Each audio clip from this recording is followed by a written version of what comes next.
অন্যদিকে প্রাক্তন সেচমন্ত্রী মানস ভূঁইয়ার বিরুদ্ধেও এফআইআর দায়ের করা হলো সবং থানায়।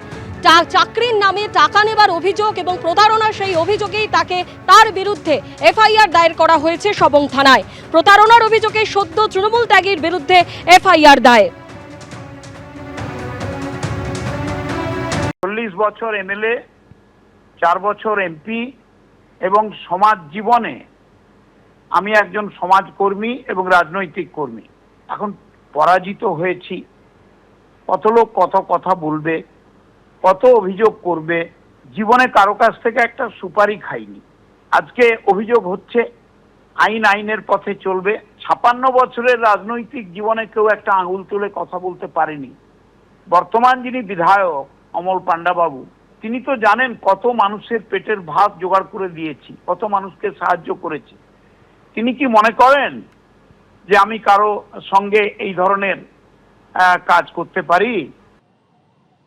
আমি যতদিন মানুষবাবু আমি একসঙ্গে যখন কাজ করেছি তখন এর কথার সঙ্গে এর কোনো সম্পর্ক নেই। এরপরে তারপর যারা দায়িত্ব নিয়ে কাজ করছে তারাই ভালো বলতে পারবে। আমি এ সম্বন্ধে মানুষের বিরুদ্ধে অভিযোগ করতে যাব কেন?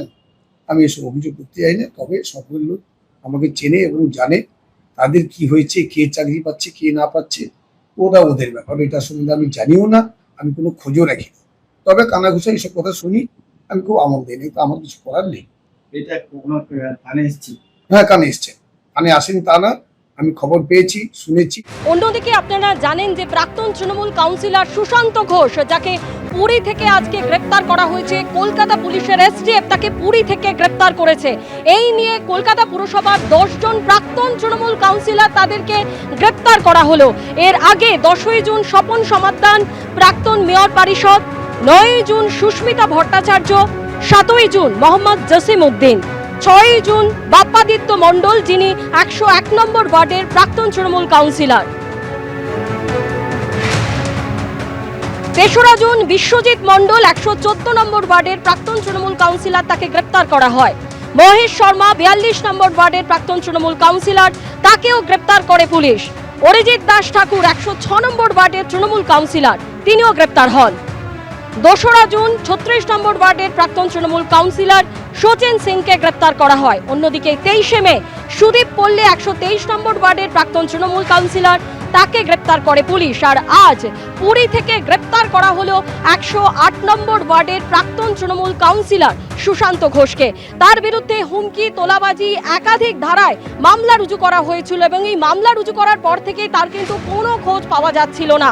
এর আগে তার গাড়ির চালক, তাকে গ্রেপ্তার করা হয় একেবারে বেলদা থেকে, কিন্তু তারপরেও তার কোনো খোঁজ পাওয়া যাচ্ছিল না। আজকে পুরী থেকে তাকে গ্রেপ্তার করা হয়েছে। তোলাবাজি, হুমকি সহ একাধিক ধারায় মামলা রুজু করা হয়েছে প্রাক্তন তৃণমূল কাউন্সিলর সুশান্ত ঘোষের বিরুদ্ধে।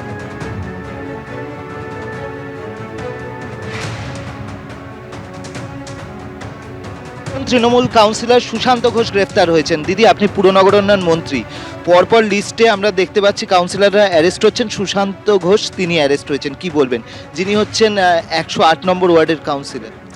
দেখুন, তৃণমূলের যারা কাউন্সিলর তারা বেশিরভাগটাই হচ্ছে দুর্নীতি পরায়ণ, এবং এই এলাকায় যেখানে সুশান্ত ঘোষ মহাশয় থাকেন বা তার কাউন্সিলর, সেখানে কদিন আগেই আমরা বিভিন্ন বাড়ি, ইললিগাল বাড়ি ডেমলিশ করেছি। সারা কলকাতা জুড়ে বিভিন্ন বিধায়ক, তাদের ছেলে, বিভিন্ন কাউন্সিলর তারা করে গেছে। সুতরাং বিভিন্ন টিএমসির বিধায়ক এবং কাউন্সিলর অ্যারেস্ট হচ্ছে, সেটা আইনের ব্যাপার।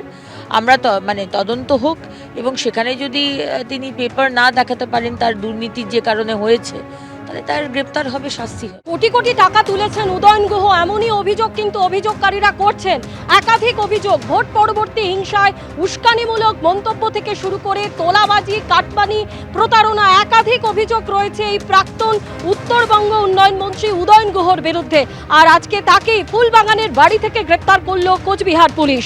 প্রতারণা, বিশ্বাসভঙ্গ, অপরাধমূলক ষড়যন্ত্র, এই 3টি ধারায় এফআইআর দায়ের করা হয়েছে।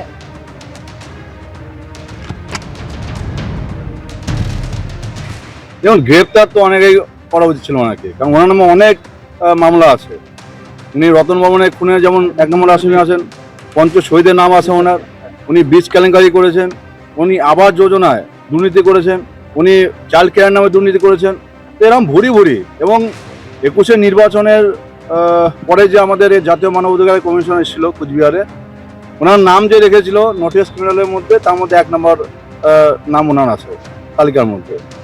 তো এরপরে অনেক আপনারা দেখেছেন যে ওপেন স্টেজে বিভিন্ন ধরনের উনি মন্তব্য করতেন। তো অনেকেই গ্রেপ্তার করা হচ্ছিল, আর উনি ভেবেছিলেন যে ভোটের পরে ভেঙে গিয়েছিলেন, ভাবছেন যে এখানে এভাবে বেঁচে যাবে। আইন সবার জন্য এটা পরিষ্কার, এতদিন আইন যেমন ব্যবস্থা নেয়নি তো সেই বিগত সরকারের আমলে, কিন্তু এখন নতুন সরকার এসছে, উনি যা যা ক্রাইম করেছেন, যা যা অন্যায় করেছেন, সব ওনার বিরুদ্ধে, সব কিছুর বিরুদ্ধে ব্যবস্থা গ্রহণ হবে। আইনে যা হবে তাই হবে। তবে জেনারেলি তো এই নতুন সরকার ভিন্ডিকটিভ হয়েছে, প্রতিশোধমূলক মনোভাব নিয়ে চলছে, তার মধ্যেই উদাহরণ করেছে। এবিপি আনন্দ, এগিয়ে থাকে, এগিয়ে রাখে।